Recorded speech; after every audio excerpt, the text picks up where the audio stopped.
세종자이 더 시티 많은 분들이 기다리고 있는 것이죠. 저도요. 자, 이 영상에서는 세종자이 더 시티의 청약 정보를 살펴보고 퀴즈를 풀면서 같이 공부를 하겠는데요. 청약 공부를 해야 하는 이유는 우선 당첨을 위해서 꼭 필요한 건 물론이고요. 당첨이 되었다가 취소되는 경우도 드물지 않게 발생하기 때문입니다. 당첨 취소 이유가 고의인 경우도 있지만 실수나 청약 지식 부족 때문인 경우도 상당하다고 하니까요. 공공 분야인 경우는 소득 기준 때문인 경우가 가장 많고요. 민영 분양은 가점 오류, 그러니까 무주택 기간을 잘못 계산한 경우 또는 부양자 수 계산 오류인 경우가 대부분이라고 하네요. 그래서 이 영상에서는 세종자의 청약정보 살펴보고 무주택 기간 부양자 수에 대한 퀴즈 가지고 공부해 보겠습니다. 세종자이 더 시티는 7월 분양 예정이라고 합니다. 자이 홈페이지에 들어가게 되면 예정단지에 세종자이 더 시티 그래가지고 공급 시기가 2021년 7월 이렇게 나와 있습니다. 세종 6-3 생활권이고요. 근처에 지난 1월에 세종 리첸시아 파밀리에가 분양을 했었습니다. 저희 아이도 90타입에 청약했다가 당연히 떨어졌죠. 경쟁률도 치열했고 당첨 최저 가점도 높았었습니다. 84타입 분양가가 약 4억 6천 정도 했었습니다. 세종자이 더 시티 입지를 보기 위해서 지도를 한번 살펴볼까요? 지도를 살펴보면 자, 여기가 세종자이 더 시티입니다. 그리고 이쪽이 세종 리첸시아 파밀리에 H3 블록, 바로 옆에가 H2 블록이었습니다. 그리고 여기가 행정중심 복합도시 M2. 지도를 조금 더 넓게 보면 바로 여기가 세종필드 GC 골프장입니다. 그래서 이쪽에 들어오는 세종자이 더 시티에서는 골프장 뷰도 나오겠죠. 골프장이 바로 옆에니까 운동 좋아하는 사람들 너무 좋을 것 같습니다. 자, 자세히 보면 오가 낭뜰 근린공원, 기쁨뜰 근린공원, 여기저기가 다 공원이네요. 세종과학예술영재학교, 세종국제고등학교, 그리고 이쪽에 또 다른 아파트 단지가 있고요. 다시 아래쪽으로 보면 세종 충남대학교 병원이 있습니다. 자, 이 지도를 보면 세종자이 더 시티 L1 블록 바로 앞에 초등학교, 유치원 부지가 있죠. 그리고 이쪽이 BRT 정류장입니다. 정안 세종로, 외곽순환도로, 행정중심 복합도시 6-3 생활권 L1 블록. 그래서 지하 2층, 지상 25층 총 1350세대, 전용 84에서 154까지. 단지 배치도입니다. 84부터 154P까지 있는데 타입이 총 44개 타입이나 됩니다. 그리고 1350세대이고 84보다는 85 이상 타입이 많기 때문에 추첨이 많죠. 그래서 저희도 희망을 가져보려고 합니다. 타입을 한번 볼까요? 자, 84A1, A2가 있고 84BC, 84P, P는 펜트하우스겠죠? 여기까지 84이고요. 나머지는 85 이상이니까요.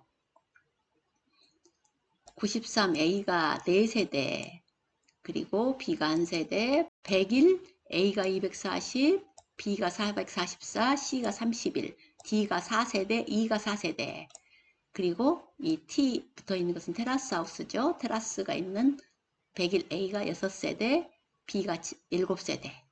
101이 꽤 많죠. 그리고 105, 106, 108, P1, P2, P3, 109A가 15세대, B가 한 세대. 자, DP 114 한 세대 이랬는데요. 여기 D는 더블인 것 같아요. 그래서 복층 펜트하우스가 한 세대 있군요. 117P도 있고 119가 30세대, 그리고 124A가 212세대, B가 88세대, 또 테라스 있는 곳이 7세대, 그리고 153이 15세대. 이렇게 다양하게 있으니까요. 어떻게 선택을 잘 해보면 잘 피해서 당첨될 수 있지 않을까 희망을 가져보기로 우리 하죠. 그 중에 벌써 101B와 124A의 평면도도 올라와 있습니다. 101B의 평면도 살펴보면 현관에서 들어오게 되면 이쪽이 신발장이 되겠고요. 가정욕실, 그리고 알파룸이 있군요. 침실 3, 침실 2 옆에 조금 특이하게 주방, 식당과 거실이 나란히 있습니다. 그래서 우리가 4베이라고 하는데 주방, 식당까지 포함하면 4베이가 되겠습니다. 주방, 식당이 앞쪽으로 배치된 대신에 침실 1이 뒤쪽에 있습니다. 안방이 뒤쪽에 있는 거군요. 발코니 있고 실외기실 있고, 그리고 창문이 이쪽으로 나 있습니다. 드레스룸이 있고 부부욕실 있고, 그리고 복도에 팬트리, 유용한 공간입니다. 그래서 101B의 특징은 알파룸과 여기에 팬트리가 있고 주방, 식당이 앞쪽에 배치되어 있다는 특징이 있군요. 맞동풍은 되지는 않습니다. 그래도 좋습니다. 다음 124A도 살펴보죠. 자, 현관이 있고 여기는 신발장이 양쪽에 있습니다. 양쪽 신발장 수납 공간으로서 매우 좋은 것 같아요. 가정욕실 있고 침실 2개, 거실과 침실. 자, 이 경우가 바로 4베이, 그리고 주방이 뒤쪽에 있는 전형적인 4베이 판상형 맞동풍이 되는 구조이죠. 주방 옆에 알파룸이 있고, 그리고 주방 이쪽에 다용도실이 있고, 그리고 안방 앞에 발코니와 실외기실, 안방 뒤쪽에 드레스룸이 있습니다. 전형적인 4베이 판상형입니다. 알파룸과 팬트리가 있다는 거, 4베이 판상형 마음에 들죠? 물론 또 위치와 단지 배치도의 방향 등을 살펴봐야겠지만요. 다 좋습니다. 이제 모집 공고가 나오면 방향이라든가 평면도라든가 위치라든가 이런 것을 잘 살펴보고 선택을 해 보도록 합시다. 이제 세종 자이더시티 청약 준비를 위한 퀴즈를 시작해 보겠습니다. 세종 자이더시티 101타입 당첨 확률이 가장 높은 분. 1번 청약통장 1년 되었고 세종에 1년 거주하고 있는 무주택자. 2번 청약통장 2년 되었고 울릉도에 5년 거주하고 있는 무주택자. 3번 청약통장 3년 되었고 서울에 2년 거주하고 있는 1주택자. 이 세 분 중에 101타입의 당첨 확률이 가장 높은 분은 누구일까요? 그리고 가장 낮은 분은 누구일까요? 1순위 청약 신청 조건. 자, 이 내용은 세종자의 홈페이지에서 캡처해 온 것인데요. 한번 보죠. 귀하는 세대주입니까? 세대주라야 청약 신청 가능하고요. 무주택이거나 1주택자여야만 된다는 것이고요. 과거 5년 이내에 다른 주택에 당첨된 사실이 없어야 되고요. 그리고 청약통장 1순위 가입기간 2년 이상 되어야 되고요. 그리고 지역 및 면적별 예치금액 충족하신 분만 1순위 청약 자격이 있다. 이렇게 홈페이지에 나와 있는데요. 우리는 한 번 더 청약홈에 들어가서 확인하겠습니다. 이곳은 투기과열지구니까요. 청약통장 가입 후 2년 경과한 분 그랬죠? 그리고 행정중심 복합도시, 바로 여기 세종을 얘기하는데요. 여기는 해당 건설지역 거주자에게 50%, 기타 전국의 50%를 공급한다고 했습니다. 그러니까 전국 어디에 거주하더라도 청약 자격이 있는 것입니다. 그러면 다시 문제로 돌아와서 청약통장 1년, 2년 이상 되어야 자격이 발생하니까요. 여기는 아예 청약을 할 수 있는 자격이 없습니다.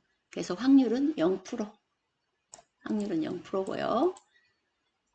2번 청약통장 2년, 울릉도 5년 거주 무주택자 그랬습니다. 전국에 어디에든지 가능하니까요. 3번 청약통장 3년, 3년은 2년이나 똑같습니다. 2년 이상만 되면 되니까요. 자, 서울 거주나 울릉도 거주나 같은 조건이고요. 5년, 2년 상관없고요. 자, 여기는 1주택자입니다. 그러면 무주택자와 1주택자 누가 더 확률이 높습니까? 무주택자가 더 높습니다.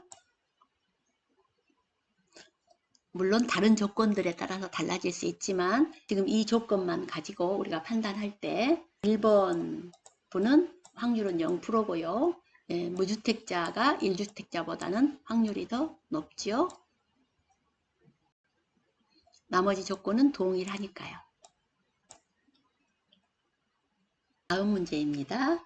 세종자이더시티 101타입 청약 가점제 적용 비율은 가점제 100%, 가점제 50%, 추첨제 50%, 가점제 30%, 추첨제 70% 어느 것일까요? 정답은 가점제 50%, 추첨제 50%입니다. 역시 청약 호모에 가면 정답이 있습니다. 투기과열지구죠, 여기가. 그러니까 타로 이하인 경우에는 가점제 100%고 타로 초과인 경우는 가점제 50%, 추첨제 50% 있습니다. 다음 문제입니다. 나는 35세 미혼인데 무주택 기간은 5년, 10년, 35년.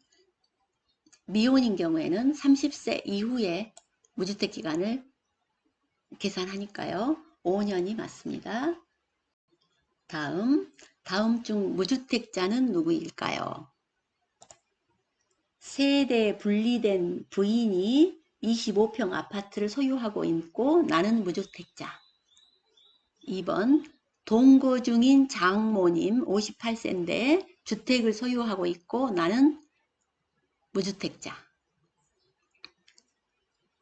3번 동거 중인 아버지 63세이시고 20평 아파트를 소유하고 있고 나는 무주택인 경우에 자, 나는 무주택일까요? 어떤 나가 무주택일까요? 1번은 세대가 분리되어 있다고 하더라도 부부는 두 사람이 다 무주택이라야만 무주택으로 인정을 받습니다. 그래서 무주택 아니고요. 동거 중인 장모님 같은 세대 안에 있을 때 60세 미만인 경우에는 부모님이 주택을 소유하고 있으면 무주택에 해당되지 않습니다. 3번 동거 중인 부모님이 주택을 소유하고 있더라도 60세 이상인 경우에는 무주택으로 인정해 줍니다. 그래서 3번이 무주택자인데요. 우리가 또 확인해 봐야겠습니다. 역시 청약 홈에서 확인할 수 있습니다. 만 60세 이상, 만 60세입니다. 만 60세 이상인 직계 존속이 주택 또는 분양권을 소유하고 있는 경우에는 신청자가 주택을 소유하지 않는 것으로 봅니다. 그래서 무주택자로 인정해 준다는 얘기고요. 다만 공공임대주택 또는 노부모 부양 특별공급을 신청하려는 경우에는 주택을 소유한 것으로 봅니다. 이제 합리적인 것 같아요. 부모님을 모시겠다고, 노부모님 모시겠다고 해서 특별공급 신청하려고 하는데 부모님이 집이 있다. 그러면 이거는 무주택자로 인정해주지 않는다는 얘기군요. 합리적으로 보입니다. 다음 문제. 나의 부양가족 수는 자, 나 그리고 부인, 아버지. 아버지는 61세이시고 주택을 소유하고 계십니다. 이때 부양가족은 몇 명일까요? 아버지가 만 60세 이상으로 주택을 소유하고 계신 경우에 무주택은 인정받을 수 있지만 주택을 소유하고 계신 직계 존속은 부양가족에서는 제외됩니다. 그래서 아버지는 부양가족은 아니에요. 그러니까 부인 1명이 부양가족입니다. 다음 문제입니다. 자, 나, 부인, 그리고 아들, 며느리 이렇게 있을 때 부양가족 수는 몇 명일까요? 자, 나를 제외하고 부인, 자, 아들, 며느리는 부양가족에 해당되지 않습니다. 그래서 1명인데요. 자녀는 혼인을 하지 않은 경우에만 부양가족이 될 수 있습니다. 다음 문제입니다. 나의 부양가족 수는 자, 나, 부인, 아들, 그런데 아들이 33세 미혼 13개월 전에 전입을 해왔고요. 딸은 31세 미혼인데 10개월 전에 전입을 해왔습니다. 이런 경우에 부양가족 수는 몇 명일까요? 자, 나를 제외하고 부인은 당연히 부양가족이 되죠. 자, 아들 33세 미혼 13개월 전에 전입해왔고 딸은 31세 미혼 10개월 전에 전입해왔습니다. 그러면 이 중에 부양가족이 있을까요? 없을까요? 자, 여기서 아들은 부양가족에 해당이 되고 딸은 되지 않습니다. 그 이유는 만 30세 이상 미혼인 자녀가 부양가족으로 인정받기 위해서는 주민등록표상 1년 이상 함께 등재되어 있어야 합니다. 그래서 13개월 전에 전입한 아들은 부양가족이 되고 1년이 되지 않은 10개월 전에 전입한 딸은 부양가족이 되지 않습니다. 그래서 이런 경우에는 부인과 아들 2명이 부양가족이 되겠습니다. 어떻습니까? 쉽지 않죠? 이렇게 잘 알지 못해가지고 잘못 계산하게 되면 잘못하다가는 당첨이 취소될 수도 있기 때문에요. 우리가 청약하기 전에 또 청약하면서 살펴야 할 것이 많습니다.